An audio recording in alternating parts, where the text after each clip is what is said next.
L'évangile de Jésus-Christ selon saint Marc, chapitre 9, du 30e au 37e verset.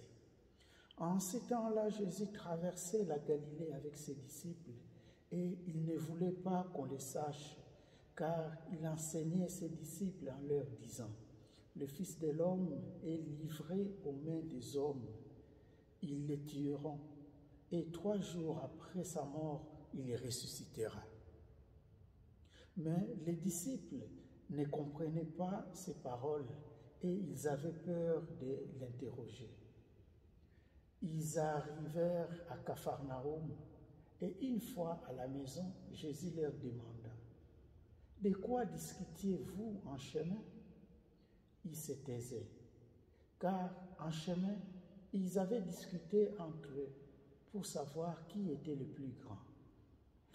S'étant assis, Jésus appela les 12 et leur dit « Si quelqu'un veut être le premier, qu'il soit le dernier de tous et le serviteur de tous. » Prenant alors un enfant, il le plaça au milieu d'eux, l'embrassa et leur dit « Quiconque accueille à mon nom un enfant comme celui-ci, c'est moi qui l'accueille. Et celui qui m'accueille, ce n'est pas moi qui l'accueille, mais c'est lui qui m'a envoyé. »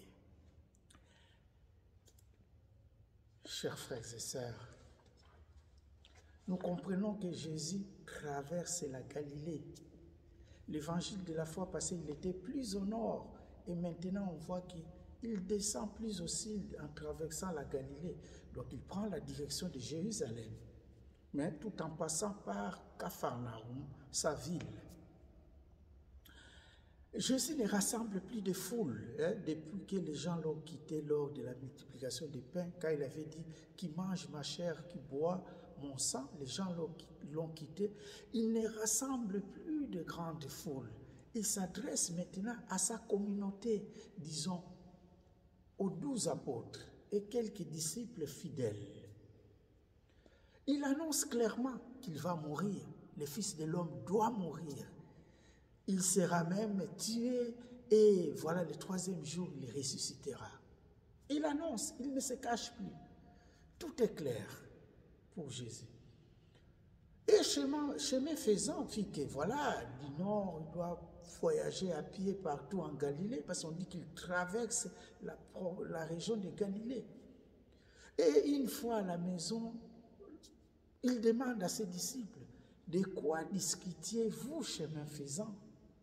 Jésus a entendu ce qu'il discutait, mais maintenant il demande officiellement, « De quoi discutiez-vous » Exactement.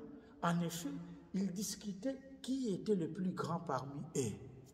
Qui était le plus grand parmi eux? Voilà la discussion qu'ils avaient. Et Jésus dit, celui qui veut être plus grand doit être le serviteur de tous. Chers frères et sœurs, le serviteur de tous. Oh, le serviteur de tous, à l'époque de Jésus, c'était l'esclave. L'esclave qui était le serviteur de tous. À la maison, chaque maison, les gens qui avaient des possibilités avaient leur esclave. C'était lui le serviteur de tous. Alors il dit à ces gens-là, mais si vous voulez être grand, il faut être serviteur de tous.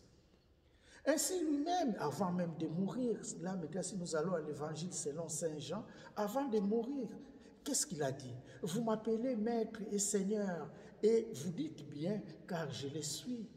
Pourtant, je vous ai lavé les pieds comme les serviteurs. Jean 13, 13. Avant de mourir, Jésus a montré l'exemple en lavant les pieds de ses apôtres. Et dans l'évangile de Luc, il dira, le Fils de l'homme est venu pour servir et non pas pour être servi. Ça dit que pour servir, pas pour être servi.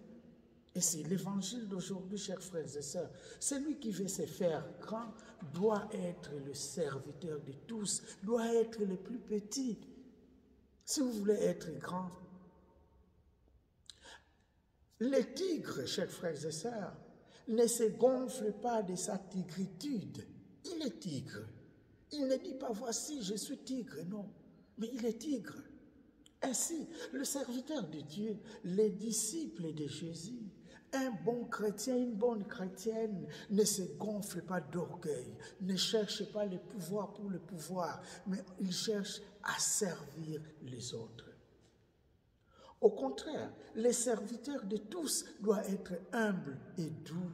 Et là, ça résonne encore dans ma tête, le Magnificat, il élève les humbles et renvoie les riches ou renvoie les orgueilleux la main vide. Voilà notre Dieu qui élève les humbles.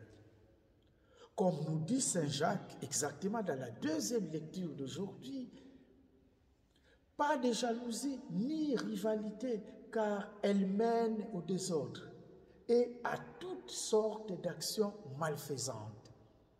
On se dit serviteur de Dieu, on se dit servante du Seigneur.